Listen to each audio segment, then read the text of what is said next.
மங்களகரமா இருக்கு, அதுக்குதான் கேட்டேன். வாங்க வாமா, எல்லாரும் சாப்பிடலாம். சரி, இதெல்லாத்தையும் எடுத்து அப்படி ஓரமா போட்டு உட்காருங்க. நானும் சம்மந்தி போய் எல்லாத்தையும் எடுத்துட்டு வந்துடுறோம். வாங்க சம்மந்தி. சோமன் என்னடா உட்காந்துருக்கேன், சேர்ல எடுத்து ஓரமா போறாங்க. சீக்கிரம் சீக்கிரம். சம்மந்தி ஒரு நிமிஷம் வாங்க சம்மந்தி. போங்க சம்மந்தி, போங்க போங்க. சம்மந்தி கேட்டோன்னே என் மனசே ஆடி போச்சு. அதான் உங்க வீட்டு சொல்லிடலாமேன்னு தனியா கூப்பிட்டேன். என்ன சம்மந்தி நீங்க இன்னும் பழைய மாதிரி விவரம் இல்லாமே இருக்கீங்க. எல்லாரும் என்ன மாதிரியே இருப்பாங்களா? நான் படபடான்னு பேசுவேன், ஆனா மனசுக்குள்ள ஒண்ணும் வச்சுக்க மாட்டேன். சில பேரு அமுக்கணி மாதிரி இருந்துட்டு என்னது இது? என்ன சம்மந்தி நீங்க என்ன சொல்றீங்க? எனக்கு எதுவும் புரியல. நீங்க இப்படி போனீங்கல்ல, போனோன்னு சந்திரா தனியா பேசணும் வான்னு என்ன கூப்பிட்டுச்சு. வெளியில போனோன்னு கார்ல ஏறிடுச்சு. சரி, கூட பிறந்த அக்கா மாதிரி உரிமையா டி எல்லாம் போட்டு கூப்பிட்டுச்சேன்னு அப்படின்னு ஏறுறேன். பார்த்தா சல்லுன்னு கார் அவங்க வீட்டுல போய் நிக்குது. எனக்கே அப்படியே ஒரு மாதிரி கஷ்டமாயிடுச்சு.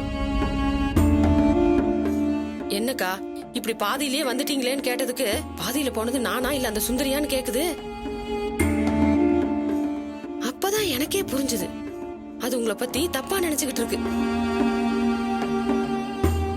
நான் சொன்னேன், அன்னைக்கு ராஜுக்கு நிச்சயம் பண்ணியிருந்தா கூட அதை மீறி சுந்தரி அம்மா தான் கடவுள் மாதிரி வந்து நம்ம பொண்ணுக்கு வாழ்க்கை கொடுத்துருக்குன்னு சொன்னேன். அதுக்கு அந்த அம்மா என்ன சொல்லுச்சு தெரியுமா? அதெல்லாம் சரிதான் பாஞ்சாலி, அதுக்கு என்ன எதுக்கு அசிங்கப்படுத்தணும்? விஷயத்த சுந்தரி என்கிட்ட சொல்லியிருந்தா எத்தனை லட்சம் செலவானாலும் பரவாயில்லன்னு காசு பணத்தை கொட்டி நானே கல்யாணத்தை பண்ணி வச்சிருப்பேன்னு சொல்லுது. எனக்கு என்னமோ அந்த அம்மா சொன்னது சரின்னு தான் பட்டுச்சு. அப்புறம் தான் எனக்கு ஒரு விஷயம் தோணுச்சு.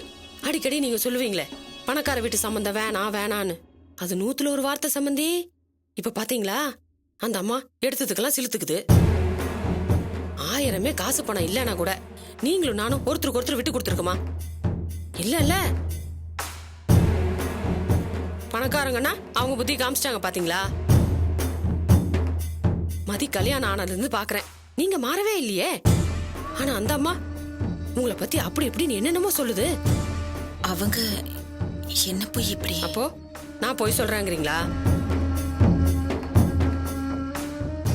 அதான் சம்மந்தி, ஏல சொல்லு அம்பளம் ஏறாதுன்னு சொல்லுவாங்கல்ல, அது சரியாதான் இருக்கு. நீங்க தொட்டதுக்கெல்லாம் கோச்சுக்கிறீங்களாமே. வீடு வாங்கி தரேன்னு சொன்னாங்களாம், வேணான்ட்டீங்களாம். வாடகைக்கு வீடு புடிச்சு தரேன்னு சொன்னாங்களாம், அப்பவும் வேணான்ட்டீங்களாம். இத பாருங்க, பணமா கொடுத்தா வேண்டான்னு சொல்லிட்டு நகைய அடமானம் வச்சு கொடுத்தா சரின்னு சொல்றீங்களாமே, அப்படியா சொன்னீங்க? சரி, அதை விடுங்க. நம்ம நடராஜ் மாப்பிள்ள வெற்றி தம்பிய கண்ணா பின்னான்னு திட்டாராமே. அவங்க 2 பேருக்குள்ள எப்ப பார்த்தாலும் சண்டையா இருக்கான். இதெல்லாம் அவங்க சொல்லாம எனக்கு எப்படி சம்மதி தெரியும்?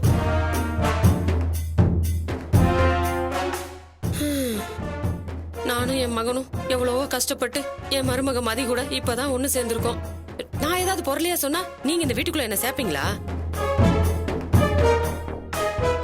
எனக்கு என்ன சம்மந்தி, நம்ம குடும்பம் நல்லா இருக்கணும், அது ஒண்ணு மட்டும்தான் என் மனசுல ஓடிக்கிட்டு இருக்கு. இப்ப கூட பாருங்க, அந்த சந்திரம்மா காலை புடிச்சு கெஞ்சாத குறையா கோவப்பட்டா குடும்பம் வீணா போயிருன்னு சொல்லிட்டு வந்திருக்கேன். அந்த அம்மா அப்படியே மகாராணி கணக்கால பேசுது. என்ன பண்றது? சரி விடுங்க, பணக்கார வீட்டுல தலைய கொடுத்துட்டோம். பாவம் சின்ன ஜெர்சுங்க வாழ்க்கையை நினைச்சு நாம தான் கொஞ்சம் அனுசரிச்சு போகணும். இப்ப கூட பாருங்க, நான் எவ்வளவு சமாதானம் பேசி வா சந்திராக்கா வந்து வீட்டுல ஒரு வாய் சாப்பிட்டு போன்னு சொன்னேன். இதுக்கப்புறம் அந்த வீட்டுல நான் கைய நினைச்சா நான் மான ஈன இருக்கிற ஒரு மனுஷியான்னு கேக்குது. சேச்சே, என்ன பொம்பளையோ போங்க. இங்க பாருங்க சம்மந்தி, இதெல்லாம் மனசுக்குள்ள போட்டு நீங்க குழம்பிக்காதீங்க. நான் இருக்கேன்ல, எல்லாத்தையும் நான் பாத்துக்கிறேன். அதான் கவலைப்படாதீங்கன்னு சொல்றேன்ல. இங்க பாருங்க, இது நம்ம குடும்ப ரகசியம், வெளியில எல்லாம் காட்டிக்க கூடாது. அதுவும் அந்த திவ்யா பொண்ணுக்கு தெரிஞ்சா அது ரொம்ப மனசுக்கு கஷ்டப்படும். அதுகிட்ட எல்லாம் காட்டிக்காதீங்கன்னு. வாங்க வாங்க போலாம் வாங்க.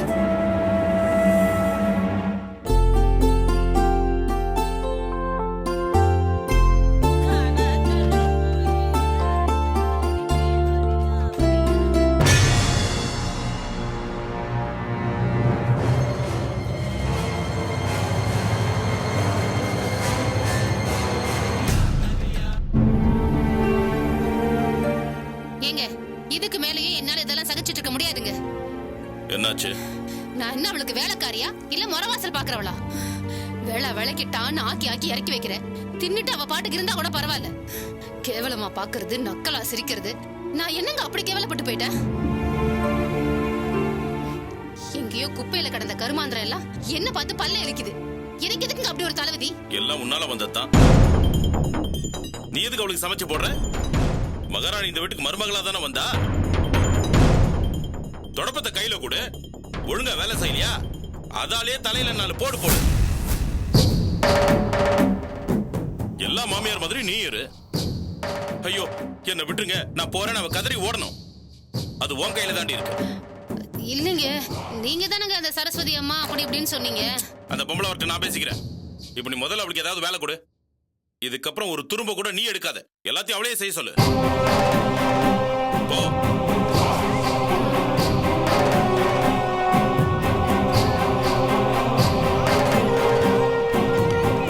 ஏய் இந்திரி. ஓ, தரையை துடைக்கணுமா? நான் டிவி பார்த்துட்டு இருக்கேன்ல, முதல்ல அந்த பக்கம்லாம் தொடச்சிட்டு எந்த வாங்க. பக்கம் இருந்து வேணாலும் நீ ஆரம்பி, எனக்கு எந்த பிரச்சனையும் இல்ல. முதல்ல எந்திரி. எந்திரிங்கறல, எந்திரி. இன்னும் 10 நிமிஷத்துக்குள்ள தர பழிச்சுன்னு இருக்கணும். எல்லாத்தையும் தொடச்சு வை.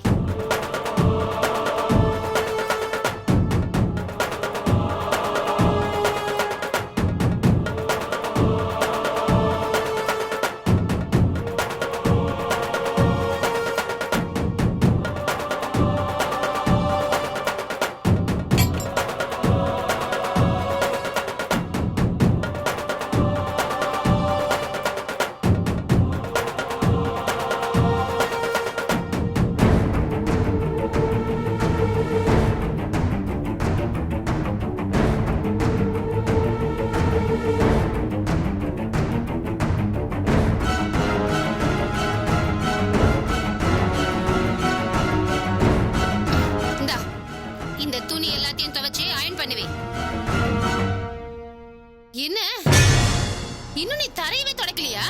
அப்புறம் எப்ப நீ துணி எல்லாம் துவைச்சு முடிச்சு சமையல் ஆரம்பிப்ப? என்ன பாக்குற? இந்த வீட்டுக்கு மருமகளா தானே வாழ வந்திருக்க. மனசுல இருக்கிற எண்ணமோ அதானே? இல்ல அதுல ஏதாவது சதி இருக்கா? அப்பனா இந்த குடும்பத்துக்கு மருமகளா இருந்து எல்லா வேலையும் பாரு. ஏங்க உட்கார வச்சு சோறு போடுறதுக்கு நாம என்ன அண்ணா சத்திரமா நடத்துறோம்?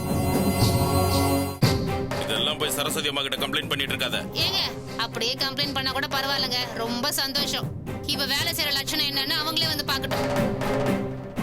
மருமகளா இருக்கணும்னு தானே இங்க வந்த. நாங்க மாமனார் மாமியாராவே நடந்துக்கிறோம். என்ன பழி வாங்குறதா நினைப்பா? ஐயே எதுக்கு இப்ப வெட்டியே பேசிட்டு இருக்கற? அவ்வளவு வேலை இருக்குல்ல, முதல்ல வேலை எல்லாத்தையும் செஞ்சு முடிப்போ. இந்த பாரு, முதல்ல இந்த துணி எல்லாத்தையும் வாஷிங் பவுடர் போட்டு ஊற வை. போ போமா. என்ன வேலை செய்ய உடம்பு வணங்கலையா? எங்களுக்கு இந்த மாதிரி மேனாமணிக்கு மருமகள்லாம் தேவையில்லை. ஏங்க அந்த சரஸ்வதி பொம்பளைக்கு போனை போடுங்க. என்ன நினைச்சிட்டு இருக்கா அவ மனசுல? நான் என்ன அவளுக்கு ஆக்கி போட்டு கால் அமைக்க விடணும்னு சொல்றாள் அவ? வர சொல்லுங்க, இன்னைக்கு என்னன்னு கேட்டுருவோம்.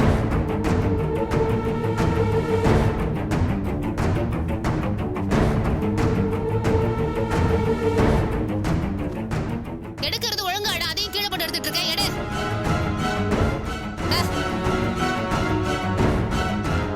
ஏய் வாங்க, வாடி. இன்னும் அப்படியே ஆடி அசைஞ்சு போயிட்டு இருக்க. சீக்கிரம் வேலையை முடிச்சிட்டு வா. வீட்டெல்லாம் தொடச்சு சமைக்க வேண்டாம். நான் ஒன்னும் உங்களுக்கு வேலைக்காரி இல்ல. வேலை செய்ய முடியாதுன்னா போயிட்டே இருமா. மாமா, நான் அத்தை கிட்ட பேசிட்டு இருக்கேன். நீங்க ஏன் கொதிக்கிறீங்க? வேலை தானே செய்யணும், அதுக்குதான் நான் ரெடியா இருக்கனே. நான் இந்த வீட்டுக்கு மருமக, அப்ப நான் தானே எல்லா வேலையும் செய்யணும்.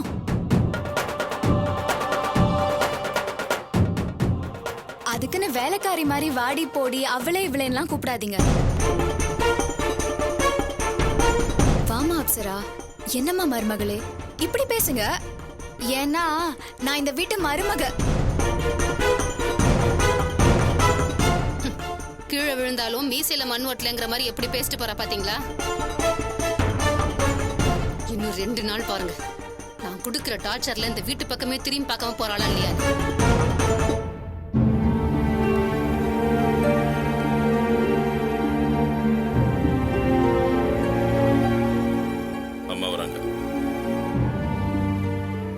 என்னப்பா துறை, கடைக்கு போகல? அதெல்லாம் இருக்கட்டுமா, நீங்க எங்க போயிட்டு வரீங்க? சுந்தரி புது வீட்டுல பால் காய்ச்சறாள்ல, அதான். இங்க என் வீட்டுல நெருப்பு எரியுது, நீங்க அங்க போய் பால் காய்ச்சிட்டு வரீங்க.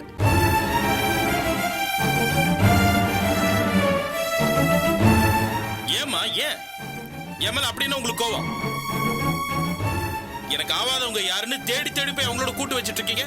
என்னப்பா துறை, ஏன் இப்படி பேசுற? இதுக்கு பதிலா உங்க கையால எனக்கு விஷம் வச்சிருக்கமா? துறை, உங்களை நான் எதுவும் தட்டி கேட்க முடியாது.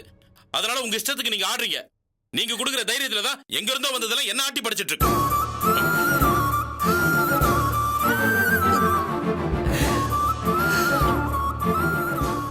என்ன பாட்டி, மாமா உங்களை திட்டாரேன்னு வருத்தப்படுறீங்களா? அவர் உங்களை திட்டல பாட்டி, நம்ம 2 பேரையும் ஒண்ணு சேர விடாம பண்றாராம். யார் என்ன வேணா சொல்லட்டும் பாட்டி, நான் செய்யறதெல்லாம் எல்லாரையும் ஒண்ணு சேர்க்கணுங்கிறதுக்காக தான். அதை நீங்க புரிஞ்சுக்கிட்டா போதும். சரி, நீங்க ரூமுக்கு போங்க. அத்தை எனக்கு நிறைய வேலை கொடுத்துருக்காங்க, நான் அதெல்லாம் செய்யணும். போங்க.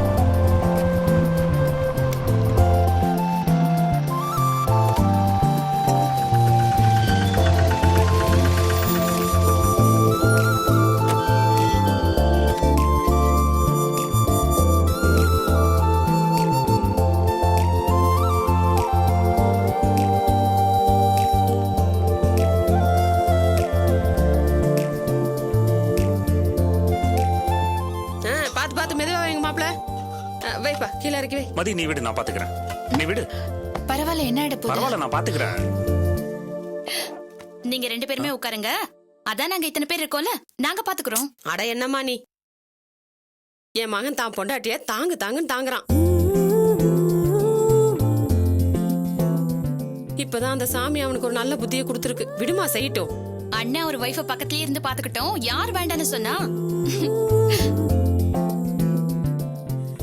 ஐயோ, இத சொன்ன உடனே அண்ணி முகத்துல வெக்கத்தை பாருங்களேன். சும்மா இரு திவ்யா. இந்த பார்மதி, இதுல எல்லாம் வெக்கமே படக்கூடாது. உங்க அம்மாவுக்கு புருஷன் இல்ல, எனக்கு இருந்தும் இல்ல. புருஷனோட அருமை, மதிப்பு, மரியாதை எல்லாம் எங்களுக்கு தான் தெரியும். கல்லானாலும் கணவன், புல்லானாலும் புருஷன் எதுக்கு சொல்லி வச்சாங்க? முன்ன மாதிரி இல்லாம ஒரு மனுஷனை அவனும் திருந்தி வந்து நிக்கிறானே.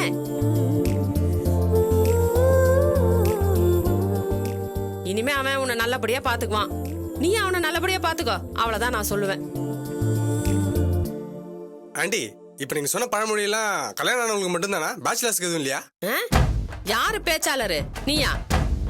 உன்னை விட நான் பெரிய பேச்சாளர் தெரியுமா? ஆண்டி, நான் அந்த அர்த்தத்துல நான் ஏதோ சம்மந்தி வீடாச்சேன்னு அமைதியா இருக்கேன். இல்லனா ஒரு மாமாங்கத்துக்கு பேசுவேன் தெரியும்ல. கொஞ்சம் சும்மா இருமா.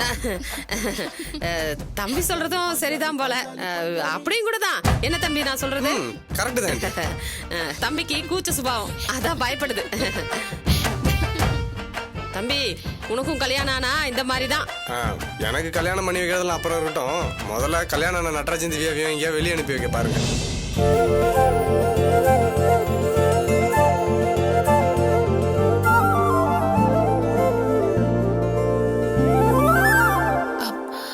ஆமாமா, நாமளும் இத பத்தி யோசிக்காம விட்டுட்டோம்ல. அதத்தான் நானும் நினைச்சிட்டு இருக்கேன். திவ்யா, தப்பா நினைச்சுக்காதம்மா. நாங்க இத மறந்தே போயிட்டோம். ஐயோ, என்னத்த நீங்க? நீங்க இப்படிலாம் ஃபீல் பண்ணுவீங்கன்னு தெரிஞ்சுதான் நடராஜ் சொல்றதுக்கே யோசிச்சான். அதான் நான் பட்டன் போட்டு உடச்சிட்டேன். என்னப்பா நட்ராஜ், என்கிட்ட கேக்குறதுக்கு உனக்கு என்ன தயக்கம்? அப்படிலாம் இல்லம்மா. சரி விடுங்க. நட்ராஜ், திவ்யா கிட்ட கேளு. எந்த ஊருக்கு போகணுமோ அந்த ஊருக்கு நீங்க போயிட்டு வந்துருங்க. இல்ல மதி, ரொம்ப தூரம்லாம் வேணாம். சும்மா பக்கத்துல பாண்டிச்சேரி வரைக்கும் போயிட்டு வரலாம், நாங்க பேசிடுவோம். என்ன நட்ராஜ் இது?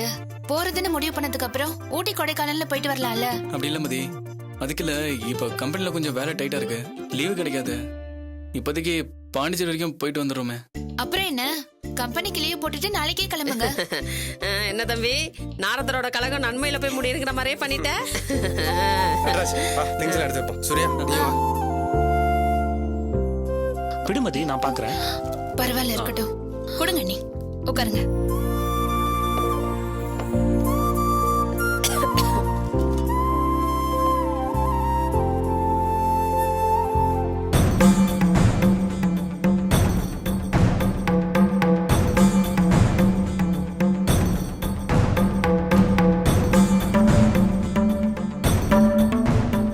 திவ்யா, அத்தை, ஒரு நிமிஷம் வாமா. உள்ள ஒரு வேலை இருக்கு.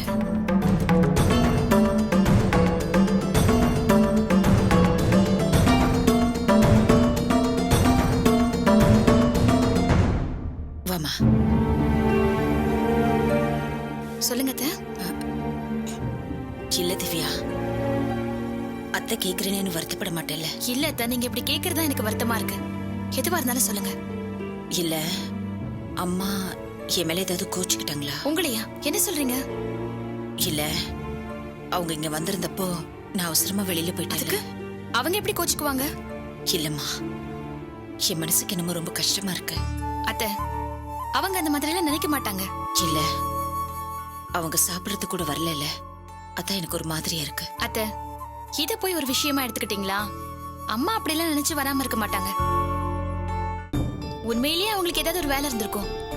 சரி, அப்படி ஏதாவது இருக்கும்னு நினைக்கிறீங்கன்னா நான் இப்பவே அவங்களை கேக்குறேன். ஐயோ, நீ வேறம்மா. ஒருவேளை அவங்க ஏதாவது தப்பா எடுத்திருந்தா கூட நானே அவங்க கிட்ட பேசி மன்னிப்பு கேட்கறது தானே முறை. அத்தை, சும்மா இருங்க அத்தை. நீங்க எதுக்கு அவங்க கிட்ட போய் மன்னிப்பு கேட்கணும்? இருங்க, நான் வேணா அவங்களை ஏன் வரலன்னு கேக்குறேன். ஐயோ வேணா திவ்யா, அது ரொம்ப தப்பாயிடும். நீ எதுவும் கேட்டுறாத. சரிங்க அத்தை, நான் எதுவும் கேட்கல. ஆனா நீங்க இதை மனசுல போட்டு குழப்பிக்காதீங்க, சரியா? சரிம்மா, நான் போய் எடுத்து வைக்கிறேன். சரி அத்தை.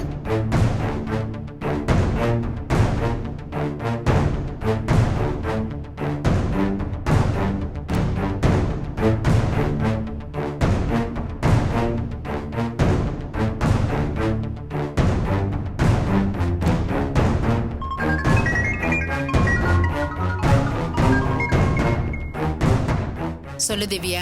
எங்கம்மா இருக்கீங்க? வீட்லதான். இங்க வந்துட்டு சாப்பிடாம எதுக்கு வீட்டுக்கு போனீங்க?